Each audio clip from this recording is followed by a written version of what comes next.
on Saturday. Details now. Thank you for staying tuned. The world news at 12 begins on the foreign scene, where the funeral of Pope Francis has been announced to take place on Saturday, April 26, 2025 at 10 a.m. in St. Peter's Square. This was according to a statement issued today by the Holy See Press Office. According to the statement, Cardinal Giovanni Battista Re, Dean of the College of Cardinals, will preside at the Mass, which will be concelebrated by patriarchs, cardinals, archbishops, bishops, and priests from across the globe. You will recall that the Vatican confirmed that the Pontiff passed away on Easter Monday at his residence in the Casa Santa Marta within the Vatican City. Camerlengo of the Apostolic Chamber, Cardinal Kevin Farrell, announced the death of Pope Francis from the Casa Santa Marta on Monday morning.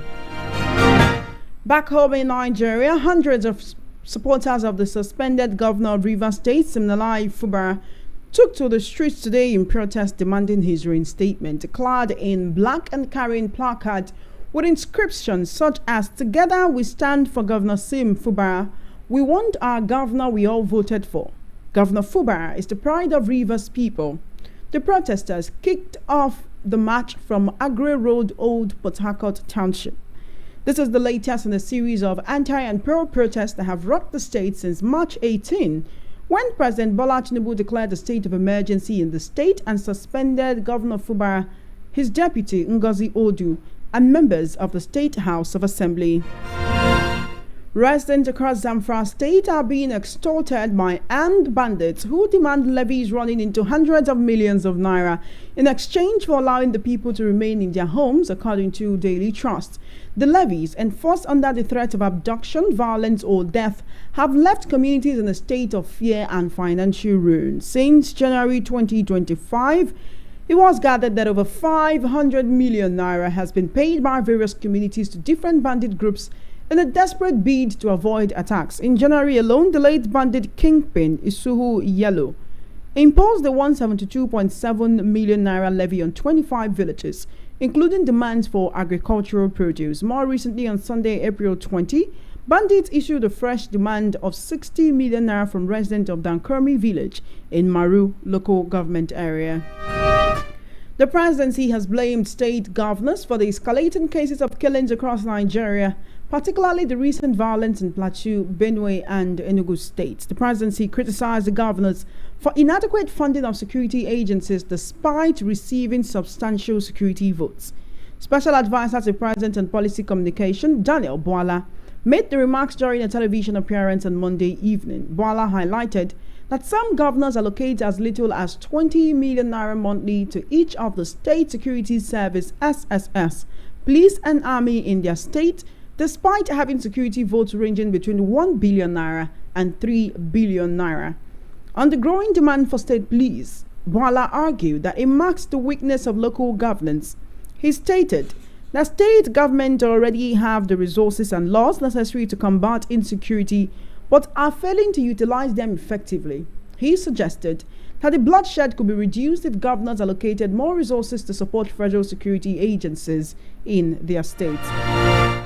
The 2023 Social Democratic Party SDP presidential candidate, Prince Adewale Adebayo, has told former Vice President Atiku Abubakar, Malam Nasser El-Rufai, and other opposition leaders that they cannot hijack the party for personal fight against President Bola Tinubu. He told them that SDP is not a getaway car for a conspiracy and robbery. Adebayo spoke on Monday night during the 50th birthday celebration of his wife, Queen Lillian Adebayo, in Abuja. The legal luminary, who said he was still in the race for the 2027 presidential elections, maintained that the SDP is not a platform for personal political battles. On the killings in Benue and Plateau, Adebayo advised the president to re-strategize the security architecture to address insecurity in the country. In a recent development, the Inspector General of Police, IGP Kayode Egbetokun, has commissioned a special team to look into the grave accusations leveled by Senator Natasha Akpoti-Uduaghan against Senate President Godswill Akpabio. Senator Akpoti-Uduaghan had accused Akpabio, along with former Kogi State Governor Yaya Bello, of plotting her assassination. In response, Akpabio filed a petition dated April 3rd to the IGP, also copying the Attorney General of Federation and Minister of Justice, Lateef Fagbemi. The Senate President described the senator's statement as defamatory and urged authorities to take legal steps to ensure peace and guarantee his safety. Confirming the development, the first public relations officer, ACP Olumuyiwa Adejobi, explained that the IGP had already acted on the petition. You're currently listening to the World News at 12 right here on Voice of the People, 90.3 FM. We'll take a short break and return with more news and the news analysis segment. Do stay tuned.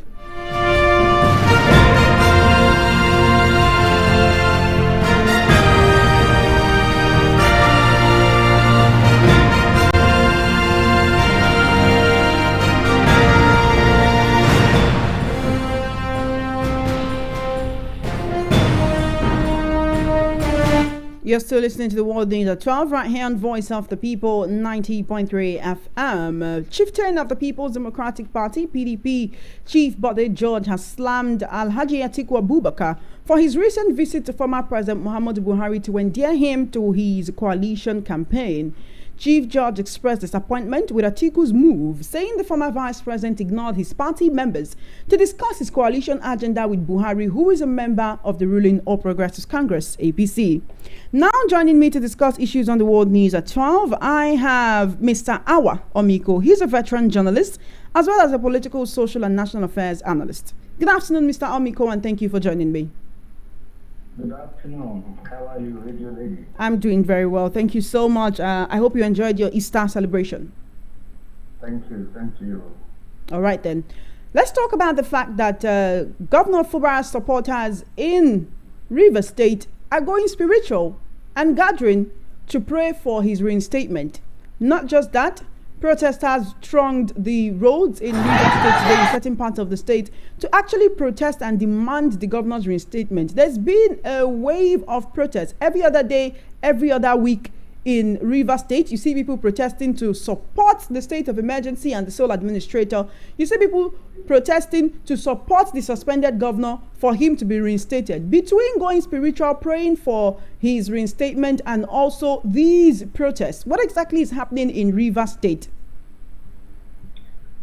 You can actually see that it's like a potpourri.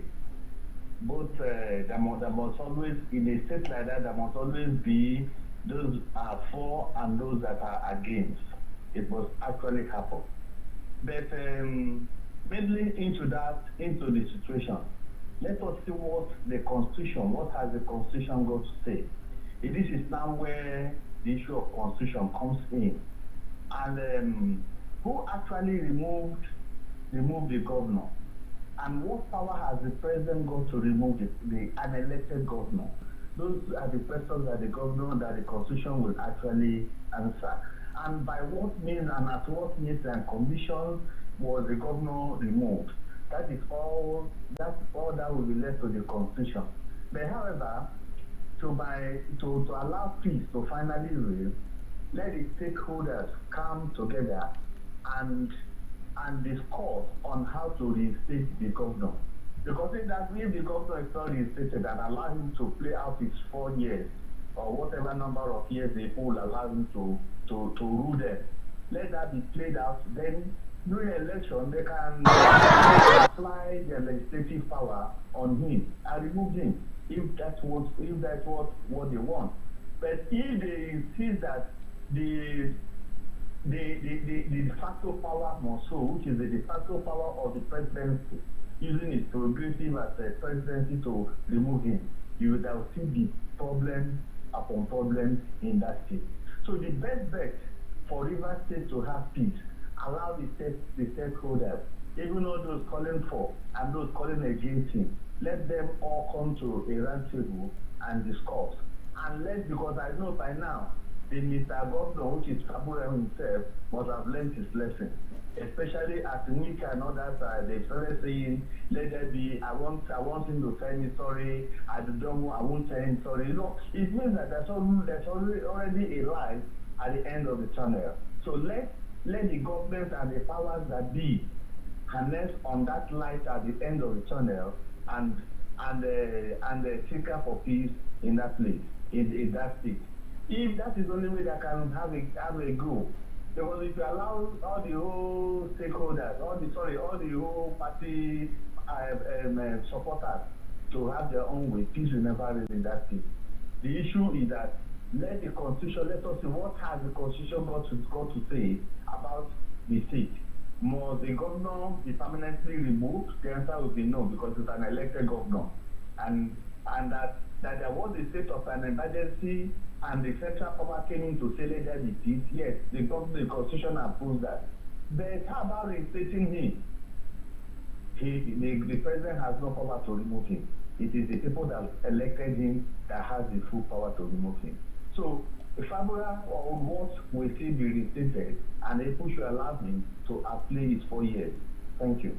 Thank you so much, Mr. Awa Omiko. But one more question on Rivers State before we talk about other pertinent issues in the news this afternoon, right?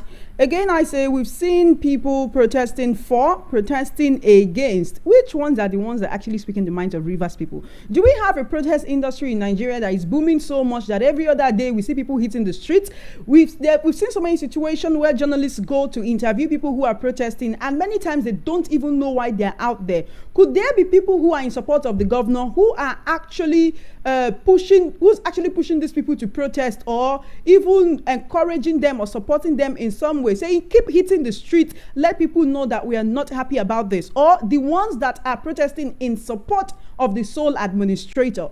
Is there someone behind pulling the strings and making sure that Rivers State, there are people on the road protesting every other day? You should know that in all situations, there will always be leech. The leech will be there to make their money. Even as Rivers State is in crisis, there are people making their billions. So people gain, and I must tell you one thing we fail to understand is that there is much more crisis there's much more money.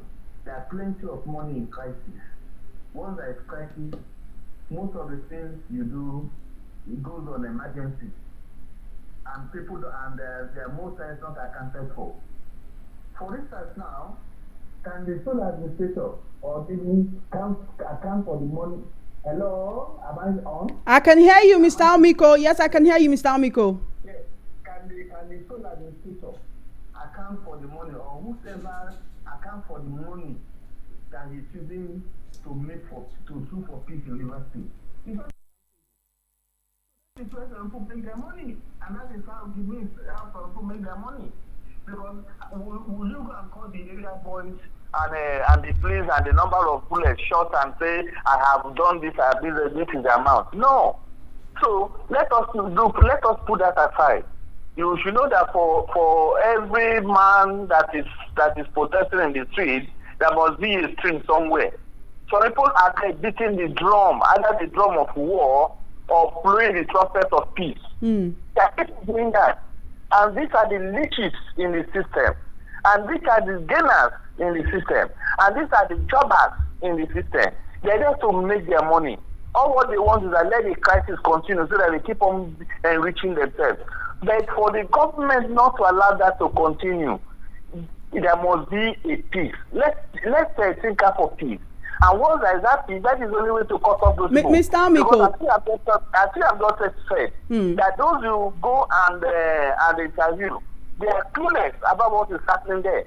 And that is why people don't even know what to do to bring about peace in that state. And in that their cluelessness, they continue to march on and do what their payers ask them to do. Here's the thing, Mr. Omiko. You're saying there are people benefiting from these problems, there are people benefiting from these chaos in states.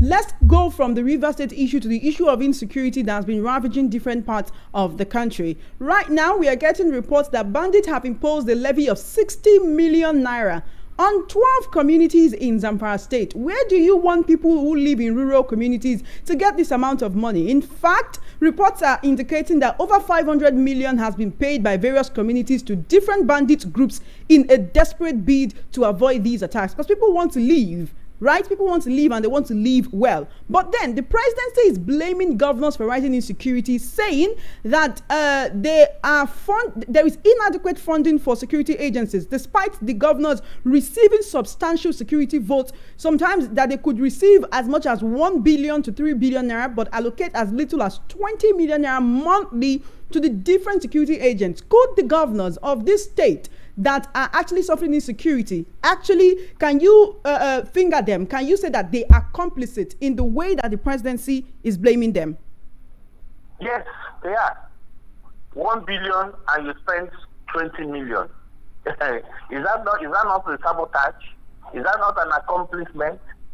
And you should know that there are people benefiting from all these crises. And you can even see that the so-called security or whatever. What happens? It has been influenced by people. It is a way to make the government ungovernable. In fact, we shot ourselves. The APC government shot itself on its foot when he imported people, mercenaries, to vote for them in 2016.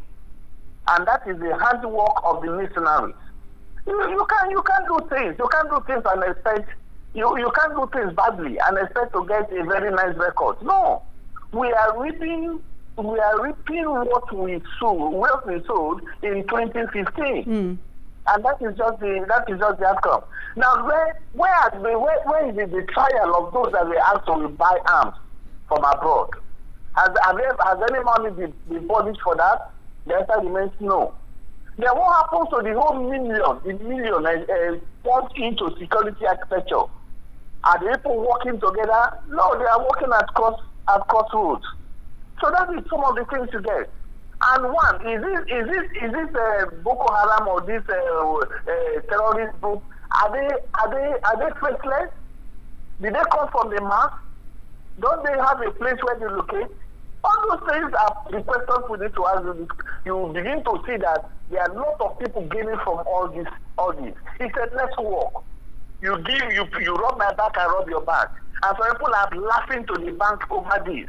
Until we begin on even the president for himself, as he had just declared state of emergency in River State for a minor crisis like that. Why can't he declare state of emergency on those communities? And do you know what it means when people begin to migrate from one place to the other? Look at the case of Lagos. If people will say Lagos is free, Lagos is not free. When there is crisis in any region and the people migrate to a less crisis ridden region, you create more problems. Now look at this. Look at Lagos. Lagos is beginning to have a problem it has never experienced before. You see people stealing, even robbing houses in the daytime, and some miscreants and every other thing. You begin to wonder what is happening. You can't move freely in the streets of Lagos anymore because there are some people that have migrated from a crisis-ridden region to Lagos, where they think is peaceful. And to be humane, they must crave for a living, and they must make a living for themselves. And that is the shortest way they feel they can make a living. Because in animal kingdom, if you are not strong, the weak. If you are weak, the stronger will overpower you. And that is what we see. We are seeing playing out until the presidency itself declares a state of emergency in those regions.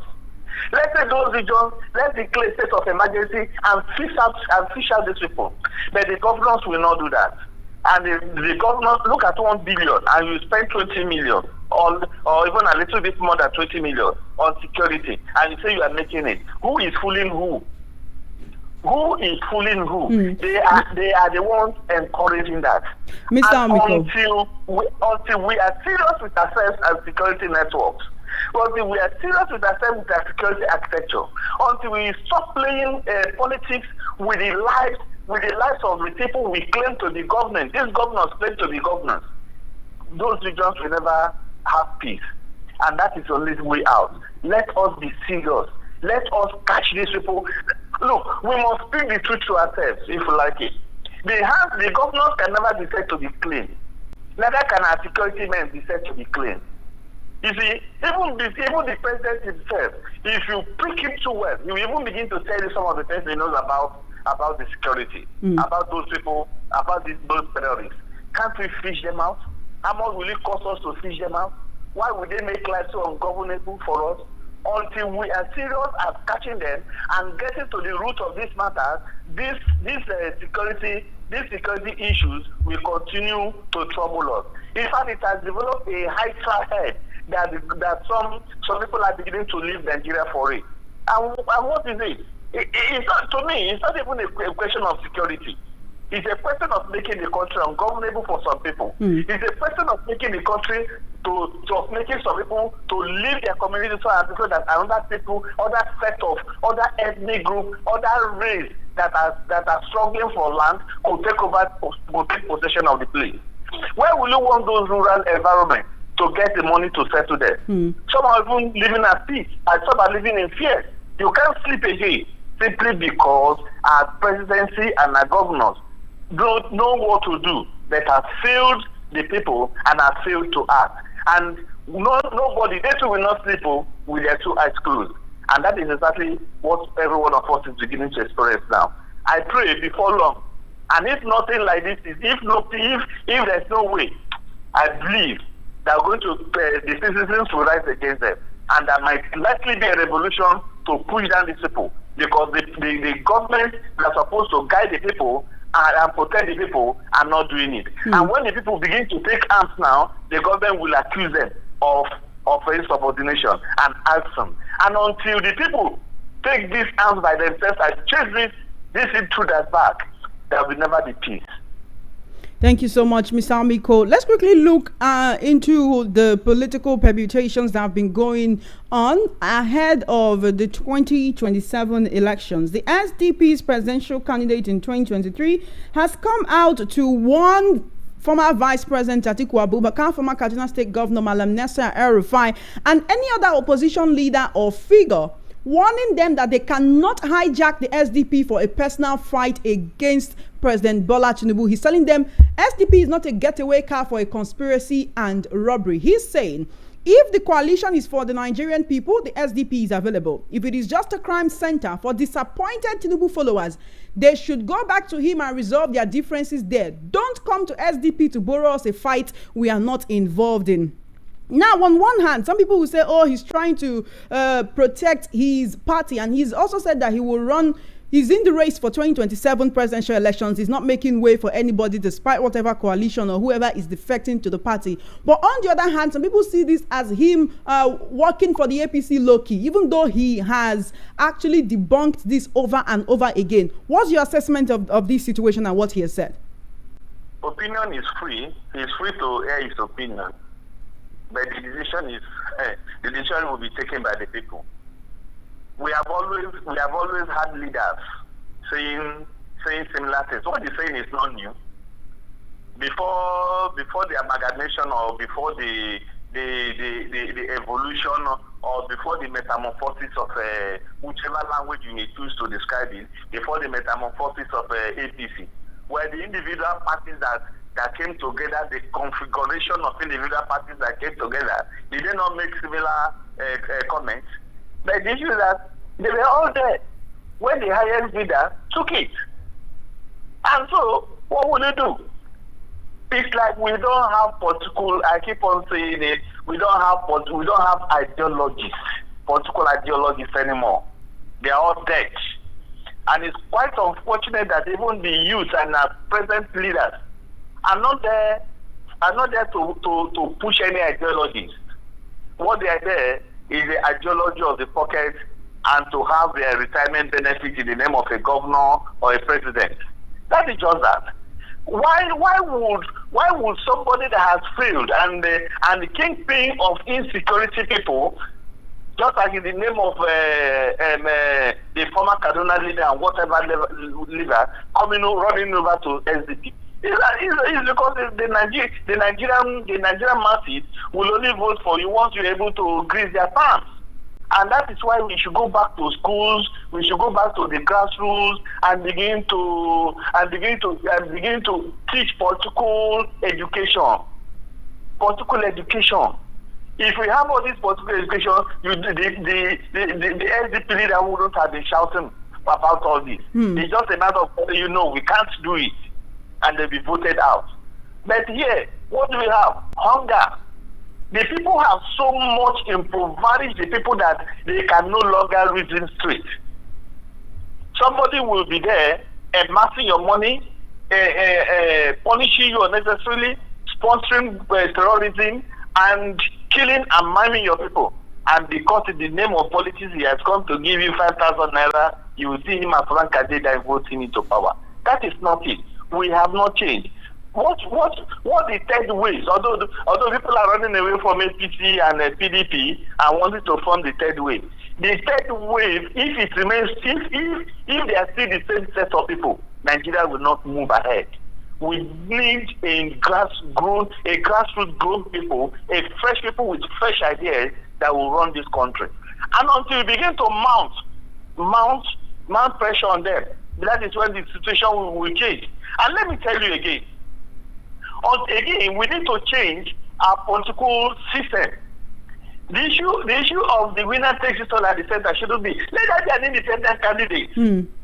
By the time we begin to have independent candidates and people standing up, you see some of them will no longer be able to smell that position. It is because they know they can come together in collision of the rotten money and the stolen money they have emasculated or amassed from the purse of the people and use it to oppress the people.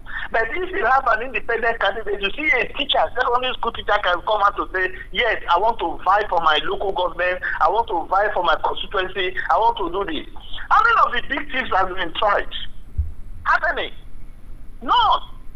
And because none, because they are the owners of the law, they make the law, they have the court, they have the police, they have the army, so they tend to do whatever thing they like. The issue remains that until there is a change in our political system, there is a change in our political law, there is a change in the electoral law, there is a change in the constitution that has to do with the elections, those things will not move. We will continue to recycle those thieves in the name of Mr. Amiko, with so much resistance, can this coalition work? Atiku wants this coalition, but the PDP governors are saying no. Sowore is saying that he will not support any coalition that has someone like El Rufai. You also have Adebayo saying that anyone who is disgruntled and coming here to borrow us a fight we don't want, we are not even going to be a part of that at all. You also have certain PDP governors endorsing President Tinubu for a second term with so much disagreement, disgruntlement, with so much divide. Can this coalition actually work? Look at the Labour Party and the issue that they are having with the Supreme Court judgment. Abure is saying he remains the party chairman. Apapa is coming up to say he remains the party chairman. There is an Nnamdi Usman caretaker committee. The party is more or less divided into 3 factions. With so much division in the midst of the opposition, can this coalition work? Because the clock is ticking and 2027 is just around the corner. You see, yes. Out of the crisis, there are going to emerge as a new set of people. The crisis may just be there. Some of those people are just talking because they have not been settled. The crisis will get to its apogee, and it's going to be the highest bidder. It's going to be a decision of the highest bidder. Some of them will be settled and they will fight low. You can see what happened in APC primaries. Some people will be settled and they will swallow their pride and allow others to go. And some people will be settled and say, okay, if that is the case, let the El-Rufai go. This El-Rufai they are kicking against. Was that not how they were kicking against Tinubu? Then what happened? Money changed hands.